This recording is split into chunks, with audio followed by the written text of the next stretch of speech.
Okay, I want to give you a quick tour of the device before we get into actually the handling and how to do this. So we see that we have this little eyelet here. This eyelet can be used to hook it up to a pole or a reel. I'll talk about that a little bit later. We have a switch on the side, and when it is in the center, it is in the off position. And then we have a button up here on the top. That is how you actually trigger the device, and then the charging port right over here. If we switch the device to the right or towards the speaker side, the speaker is here on this side, this is what activates the glass harp package. So if I press the button once, we get the little noise of the dink dink as if we're touching a fork to the dinner glass or flicking it with our finger. If we press it again, we get the simple the single finger around a ring, and then or around the rim of the glass, and if we press it a third time, we get the happy birthday tune. So this is the way the glass harp version works.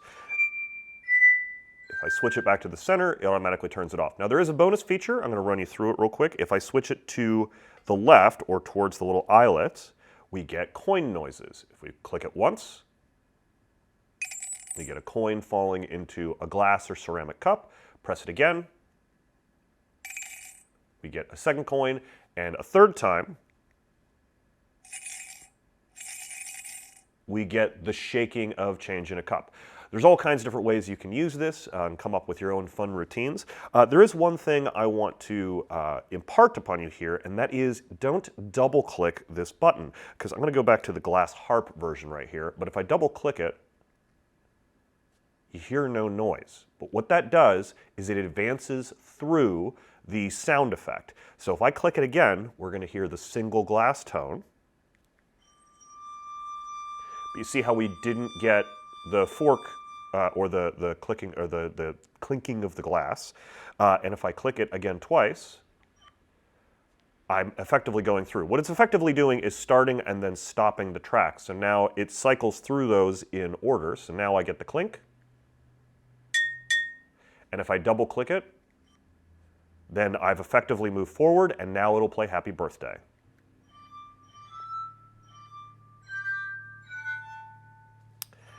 And again, if we flip it back to the center, that interrupts the sound effect right there.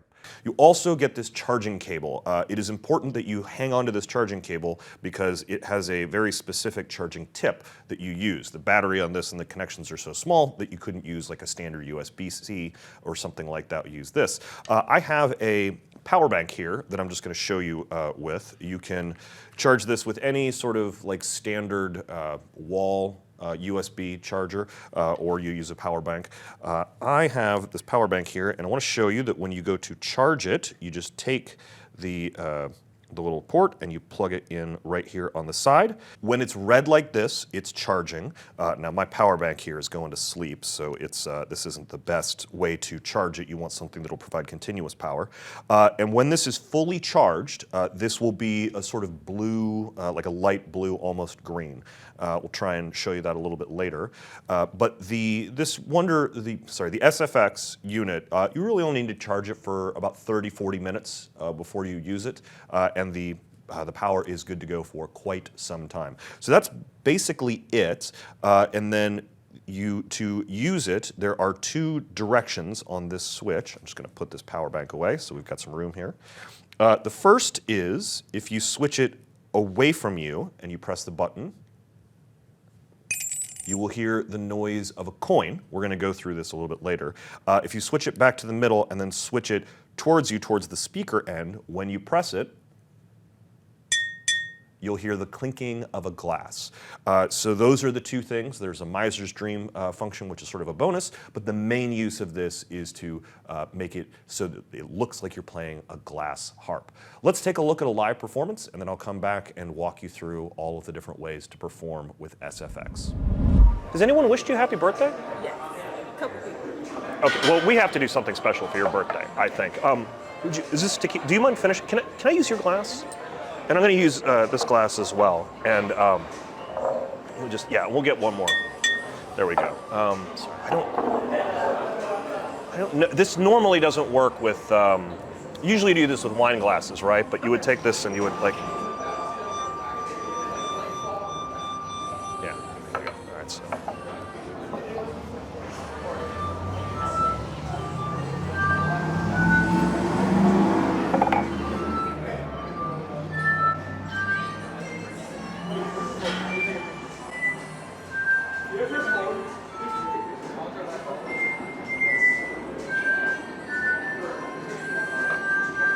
You really doing magic. You really doing magic though.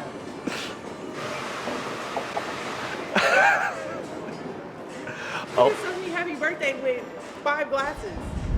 Okay, so as you can see in the performance of the glass harp, we are going to be using glasses. I have wine glasses because that's what we just had in the studio. But the nice thing about the SFX unit is that you can make it look like you're using any piece of glass to make the noises.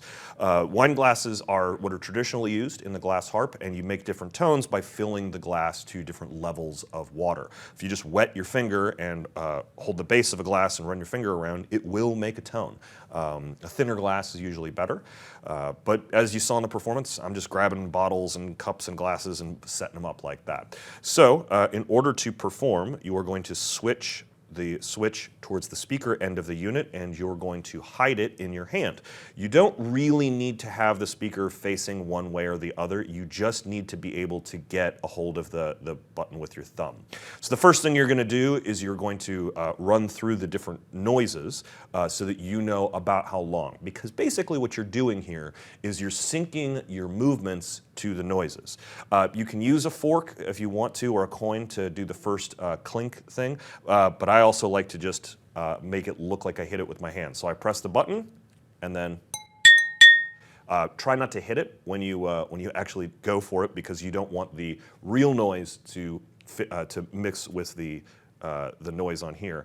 Then you're going to put the glass down, and you're going to hold onto it by the base, press the button again, concealing this in your hand, just in a loose finger palm here. You're going to press the button and immediately start running your finger around the rim. And you can hear the noise and about when it's going to stop.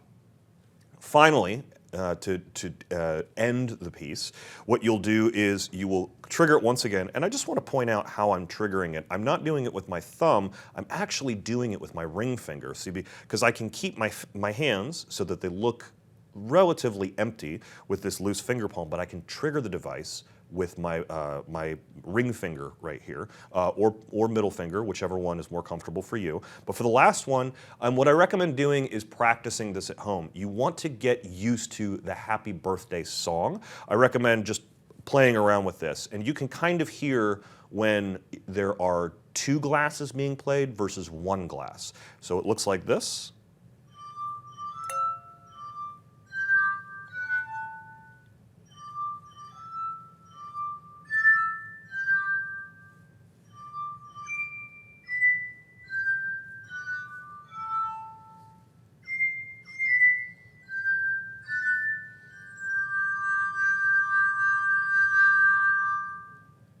That's really all there is to doing this. Just a couple of quick tips with this. I like to give small motions because then it seems like it's matching to the music a little bit better.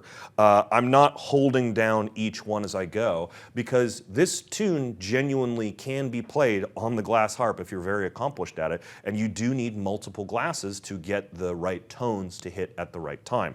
The SFX unit just makes that considerably easier. So just again, I have it in a loose finger palm, trigger the button, hold down 1 glass, trigger the button,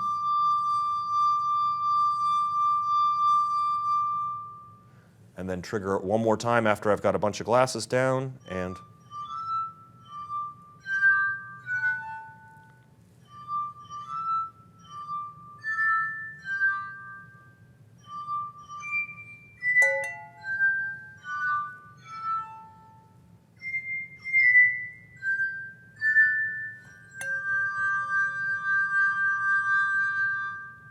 One other helpful tip is you'll notice that I'm accidentally making some noise as I accidentally knock the glasses back and forth.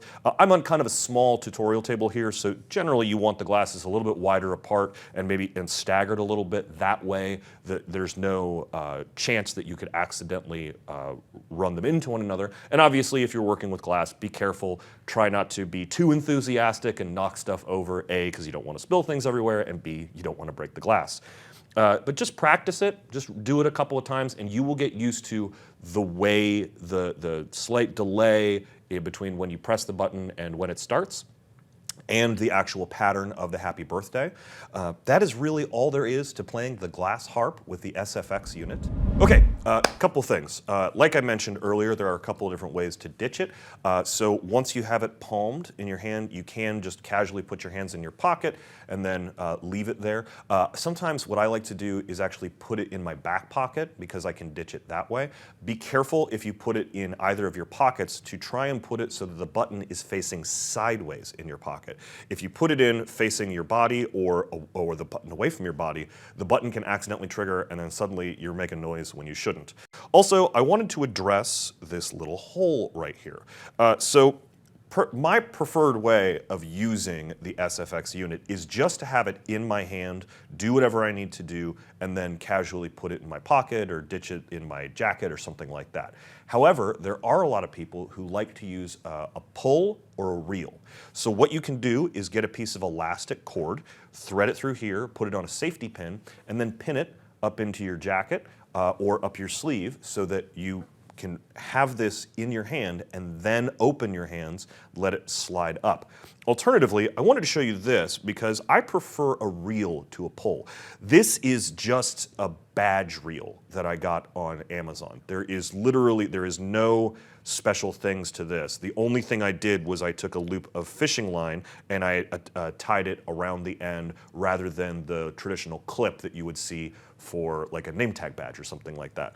But that is really all this is. It's not particularly quiet, it's not particularly long or strong or anything like that. But if you have that loop of fishing line on this badge reel, you can loop it through the end, and then once it's through the end, pull the badge all the way through. And so now I can get rid of this at a moment's notice. What I will do is I will clip this to my belt on the back here.